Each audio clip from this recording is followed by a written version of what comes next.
오늘 설교 제목은요, 표대를 향하여 라고 해보았습니다.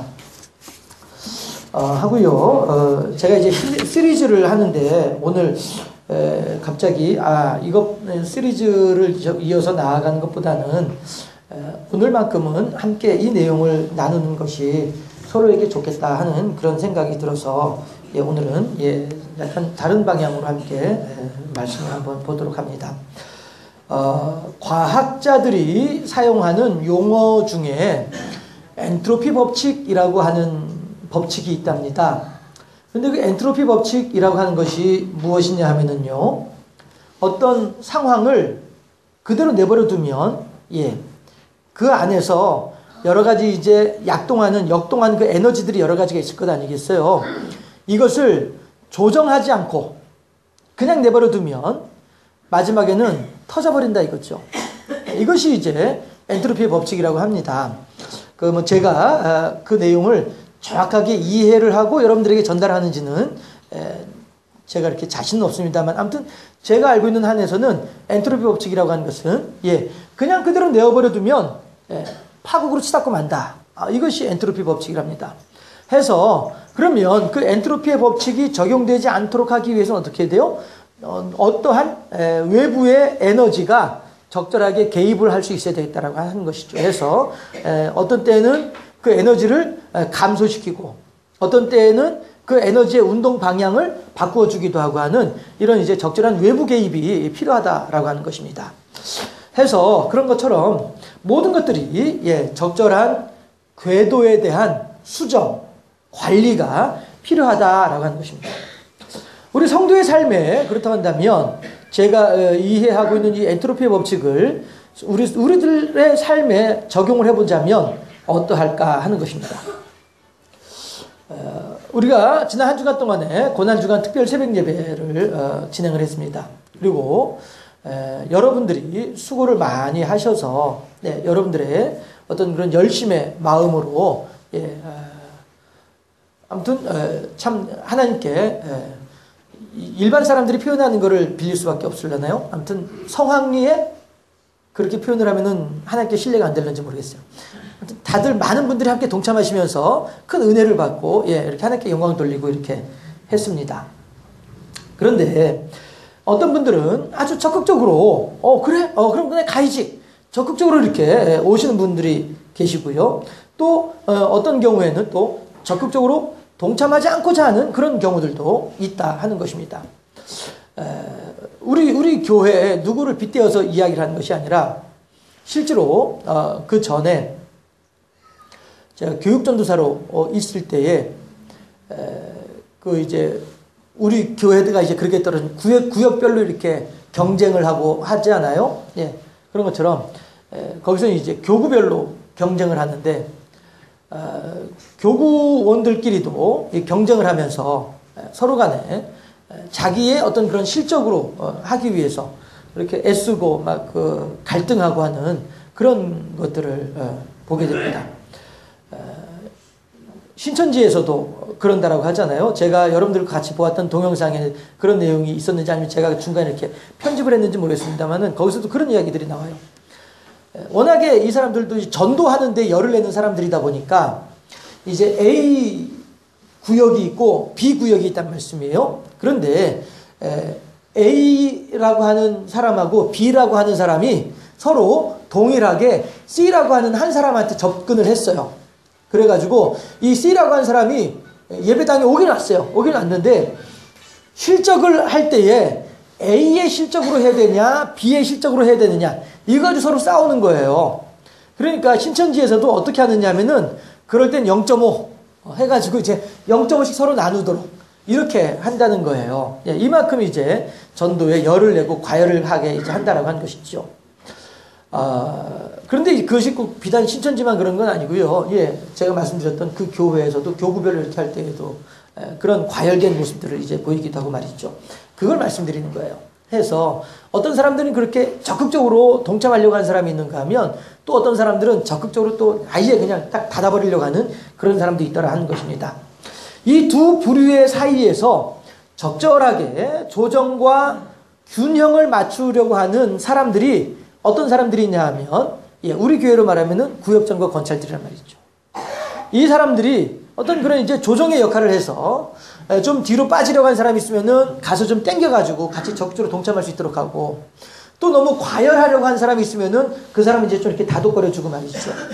이렇게 해서 어떤 사람이든 자기 감정의 엔트로피, 자기 감정의 상승, 혹은 자기 감정의 하락, 이것을 적절하게 균형을 맞출 수 있는 역할, 이걸 누가 하느냐? 구역장과 권찰들이 하는 역할이 그 역할이다라고 하는 것이죠. 해서 예, 적극적으로 동참하려고 하는 사람들은 자기의 독선에 빠져서 협조하지 않게 되면 협조하지 않는 사람들에 대해서 어떤 그런 감정을 유발시키기 쉽단 말이죠. 예, 해서 참 저 사람 때문에 우리 구역이 이번에 이렇게 이제 하는 말들이 나오기 쉽다라고 하는 것입니다. 그런가 하면 또 반대로 동참하지 않으려고 하는 사람이 있어요. 그러면 그 사람한테 가가지고선 대체 왜 그래? 빨리 와. 당신이 와야 우리 구역이 1등을 할 수 있단 말이야. 이렇게 할 때 동참하지 않으려고 하는 사람은 뭐라고 대답을 할 것 같아요? 네가 뭔데 이렇게 나서는 거야 대체. 됐어, 좀 조용히 좀 있어. 뭐 이렇게 잘난 척이야. 이런 식으로 이제 대답을 할 가능성이 있다라고 하는 것입니다. 다시 말씀드릴게요. 우리 교회 이야기 아닙니다. 예. 사람의 감정이 격해지게 되면 그렇게 이 방향으로 격해지게 되면 이런 반응이 나오고, 이 방향으로 격해지면 이런 반응이 나온다라고 하는 것을 말씀드리는 거예요.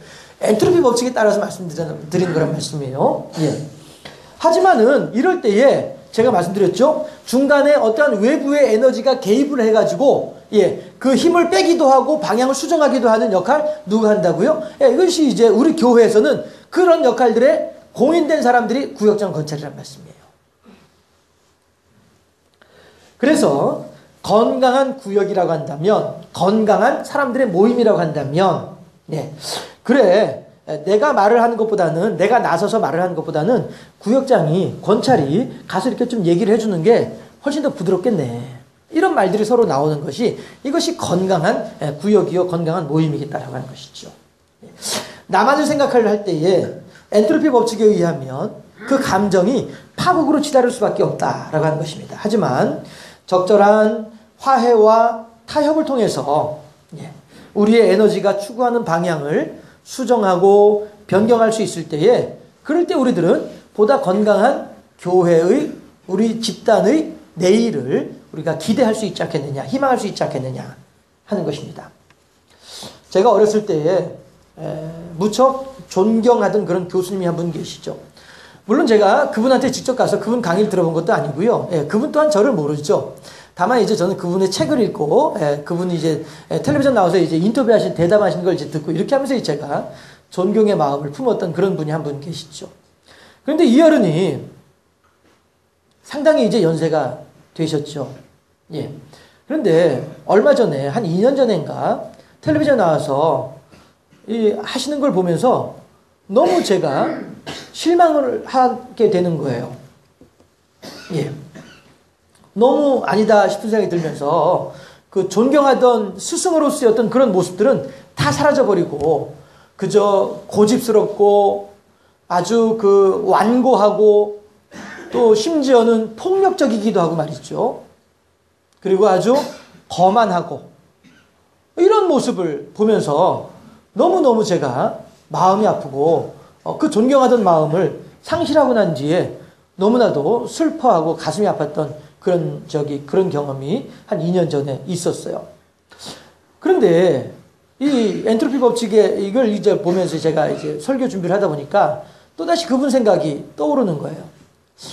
어떻게 하다가 그 현명하시고 그 사랑이 많으시고 그 반짝이는 눈으로 그 젊은이들의 마음을 그렇게 인도하시던 그 어른이, 그 스승이 어쩌다가 이렇게 되셨을까 하는 생각을 하게 되는 것이죠. 결국에는 뭐냐 하면 그분의 생각은 이제는 무질서하게 되었어요. 그분의 높은 지성은 이제 그 조화를 잃어버리고 말한 거예요. 왜냐하면 어느 누구도 그분의 감정에 개입할 수 있는 사람이 없었기 때문에 그렇다라고 하는 것입니다. 이것은 주변에 그분을 향하여서 고언을 해줄 수 있는 쓴소리라도 아끼지 않고 해줄 수 있는 이런 사람이 옆에 없었던 탓이기도 하고요. 워낙에 당신의 어떤 그런 그 높은 아성에 대하여서 감히 어느 누구도 범접할 수 없는 이런 상태가 지속되다 보니까 그 이제 감정의 그 팽창이 이루어지면서 도리어 무질서하게 바뀌어버리고 마는 그런 경향, 그런 것을 이제 생각하게 된다라고 하는 것입니다. 그렇다면 어떻게 해야만이 그분은 다시 존경받을 수 있는 그러한 스승의 자리로 돌아올 수 있겠는가 하는 것이죠. 다시 그렇게 하면은 그분이 다시 돌아오기 위해서는 예전에 그 존경받는 스승의 자리로 다시 돌아오기 위해서는 그분의 완고해진, 그분의 견고해진 그분의 인성 자체가 바뀌어야만 하는 거예요. 이것이 바뀌지 않고는 어느 순간에든 다시 돌아올 수는 없게 되는 것이죠. 그런 분들하고 얘기를 하다 보면은 10년 전에는 어땠는데, 그런 성향의 분들하고 얘기를 하다 보면은 내가 어렸을 때는 어땠는데, 이런 이야기들밖에 나올 것이 없다라고 하는 것이죠. 왜 얼마 전에 한 15년쯤 전이었나요? 한창 사람들 사이에서 재미있게 떠돌던 이야기가 있었죠. 할아버지가 손자 아이를 데리고서 얘야, 내가 6.25 때는 말이다, 먹을 게 없어가지고 말이다, 며칠간 굶고 막 이랬단 말이에요. 그랬더니 손자 아이가 뭐라고 해요? 할아버지 라면 끓여 먹으면 되죠. 이랬다는 거죠. 라면 끓여 먹으면 되지, 뭐 먹을 게 없다고 그러세요. 밥 없으면 라면 끓여 먹으면 되죠. 서로 간에 이해가 안 되는 생활을 했기 때문에 그런 것이란 말이죠. 그렇다면 그 할아버지도 오늘 이 엔트로피 법칙이라고 하는 말에 빗대서 생각을 해보면은 그 할아버지 또한 지금 아이들은 너무나도 풍족해가지고 쌀이 없어? 그럼 라면 끓여 먹으면 되지. 라면 없어? 그럼 빵 사 먹으면 되지. 이 생활에 대해서 할아버지는 인정할 수 있어야 된다고 하는 것이죠. 그런데 그 생활에 대해서는 인정할 줄 모르고서 야, 할아버지가 니들 나이 때는 이 녀석아 먹을 게 없어가지고 쌀 안 털든 말이야. 이렇게 아무리 얘기를 해봐야 아이들한테는 해당이 들려오지 않는, 그죠? 아, 우리 할아버지 왜 저래? 또 승질 났나 보다. 나한테 또 화풀이 하나 보다. 그저 잔소리 하나 보다. 이렇게만 들을 뿐이지 어른의 귀한 말씀으로 받아들일 생각이 없단 말씀이죠. 그거는 그러하기 때문에 어른들 마찬가지로 물론 어른들로서 현재 어린 아이들이 당신 어렸을 때 하던 거하고 지금 아이들이 하는 거랑 이렇게 비교해 보면은 답답할 수 있죠. 제가 얼마 전에 버스를 탈 일이 있었는데 버스 안에서 그 버스 기사가 라디오를 틀어놓잖아요. 듣다 보니까 어떤 얘기 나오냐 하면 아버지하고 아들하고 갈등을 해요. 그런데 아버지가 뭐라고 하냐면은 군대 제대해가지고 집에서 놀고 있는 아들을 보면서 그걸 차마 그냥 눈뜨고 못 보는 거예요. 야, 이 녀석아, 나는 이 녀석아 20살 때 너희 엄마랑 결혼을 해가지고 이 녀석아, 이렇게 얘기 나오는 거예요. 이 아이는 25인데 제대해가지고 아들이 못 견뎌내는 거죠. 가출을 해버리고 말더라고요, 아들이. 그리고서는 몇 년 동안 집에 연락도 안 하는 거예요. 그랬더니 또 엄마가 어떻게 하느냐 하면은 아버지한테 나 취직했습니다. 취직했는데 거기서 먹고 자야만 합니다. 그러니까 당신 혼자 사시오. 나 취직해서 가서 돈 벌 테니까. 이러고서 집을 나왔어요. 취직한다는 명분으로 집을 나와가지고 아들하고 자취생을 하는 거예요. 이러니까 물론 이제 그 중간 이야기들은 이제 여러 가지가 있을 수 있겠지만 뭐 라디오니까 잘 안 나올 수도 있었겠죠. 전 아버지를 생각을 해봤어요.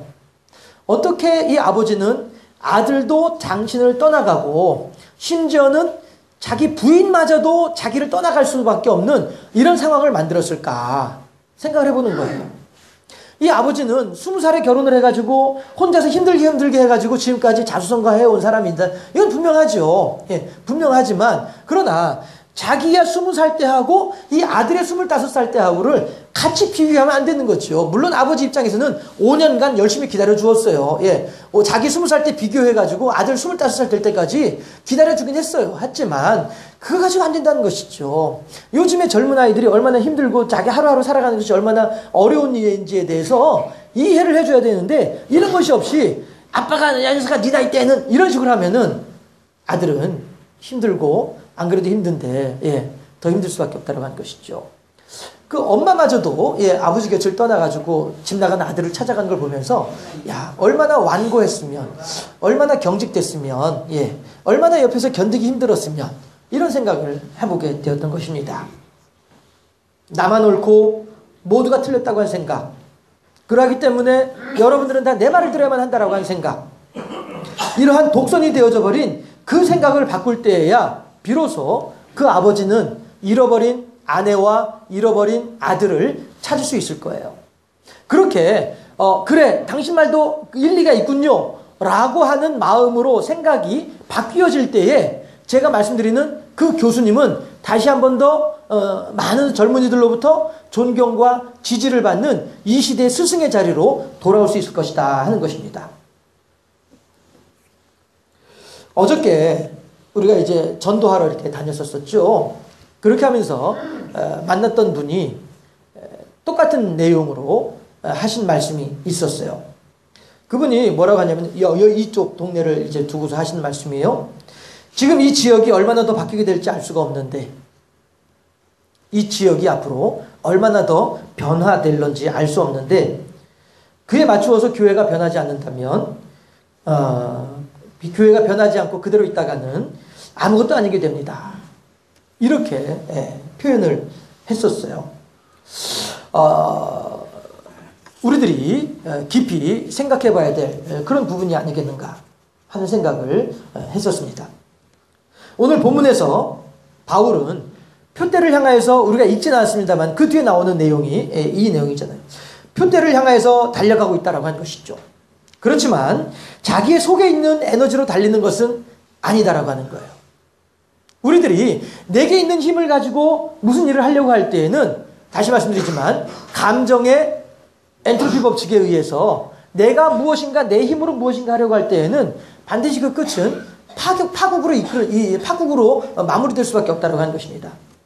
그러나 바울이 지금 표대를 향해 달려가는 그 발걸음은 우리가 특별 새벽 예배 열심히 출석해가지고 1등 상품 받아야지, 1등 해야지, 이런 목적을 가지고 우리가 새벽 예배에 나오는 것이 아니라 바울이 표대를 향해 달려가는 그 마음은 어떻게든 내가 다른 사람들보다 먼저 저 앞에 도착해가지고 내가 의수돼야지, 이런 마음으로 표대를 달려가는 것이 결코 아니라는 것이죠.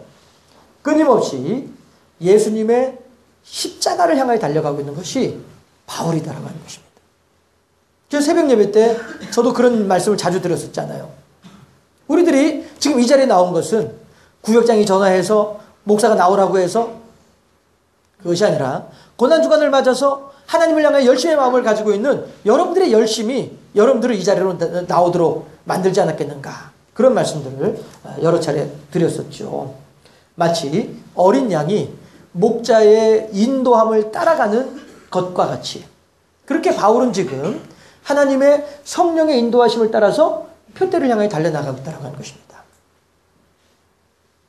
우리 구역 식구들이 또한 그렇게 한 주간을 힘차게 달려왔습니다. 어떤 이들은 내 힘으로 그 일이 가능한 경우들도 있었겠습니다만은 또 어떤 이들은 누군가가 도와주었기 때문에 그 일이 가능할 수도 있었더라 하는 것입니다. 어떤 이들은 10만 원의 상금 때문일 수도 있고 또 어떤 이들은 교회에서 그동안 시도하지 않았던 이런 일들을 새롭게 시도를 해보니까 흥미롭다라고 여겼을 수도 있을 것입니다. 그 힘이 무엇이었든지 간에 내 안에 있는 것으로 행하기보다는 나로 하여금 그 일을 가능하게 해주는 하나님의 도우심을 의지하는 우리 모두가 될 수 있기를 바랍니다. 이것은 물론 어떤 분들은 전혀 피치 못할 어떤 그런 사정과 상황 때문에 새벽 예배에 적극적으로 동참하지 못하신 그런 분들도 계십니다. 하지만 그렇다고 해서 그것에 대해서 아이고 내가 게을러가지고 내가 못 나갔어, 내 감정을 그렇게 다운시킬 필요는 없다라고 하는 것입니다. 다만 나중에 또 어떤 상황이 되고 어떤 사정이 되면 그때는 또 다른 방향으로 또 할 수 있는 일이기도 할 터이니까 말이죠. 중요한 것은 뭐냐면 성령께서 우리 속에 내주하셔서 적절하게 방향도 잡아주시고 속도도 조절해 주실 것이다라고 하는 것입니다. 물론 그렇다고 해서 무조건 다 하나님 탓으로 돌리면서 아유 내가 늦잠 잔 것도 하나님 탓이야, 하나님께서 늦잠 자라고 해서 잔 거야, 이렇게 할 건 물론 아니지만 말이죠. 우리들이 하나님을 향하여서 건강한 신앙, 하나님을 향하여서 건강한 열정, 하나님을 향하여서 건강한 소망을 가지고 있는 우리들이라고 한다면 성령께서 내 안에 내주하셔서 나로 하여금 이렇게 저렇게 마음의 감동을 주시면서 인도하시고 이끌어 주신다라고 하는 것이죠. 할 때에 거기에 충실하고 거기에 순응하면 되겠다라고 하는 것입니다. 했을 때에 어떤 사람들에게는 이런 양상으로 성령의 감동하심이 나타날 것이고 어떤 사람들에게는 저런 모습으로 성령의 감동하심이 나타나겠죠. 이것에 대해서는 어느 누구도 획일적으로 이야기할 수 있는 것은 아닙니다. 그러나 다만 우리들은 내 안에 내주하시는 성령께서 나로 하여금 어느 방향으로 인도하시든지 간에 내 감정을 앞세워서 나의 생각으로 파국을 치닫는 것이 결코 아니라 하나님께서 인도하신 대로 따라가다 보면 내 감정대로 하는 것이 아니라 하나님의 인도하신 대로 따라가다 보면 그것이 바로 생명의 길이요 그것에 바로 표대가 승리의 깃발이 놓여져 있는 것이 아니겠느냐 하는 것입니다. 오직 하나님의 인도하심을 따라서 순종함으로 더욱 하나님께 큰 영광을 돌려드리는 표대를 향하여 달려가는 내 감정대로 나의 생각대로 나의 소망대로 살아가는 것이 아니라 하나님께서 우리들에게 보여주시는 그 표대를 향하여 그 목표점을 향하여 달려나가는 내 삶을 살아가는 것이 아니라 하나님께서 인도하시는 삶을 살아가는 하나님을 기쁘시게 하는 하나님의 착하고 충성된 우리 모두가 될 수 있기를 주님의 이름으로 축원합니다. 기도하겠습니다.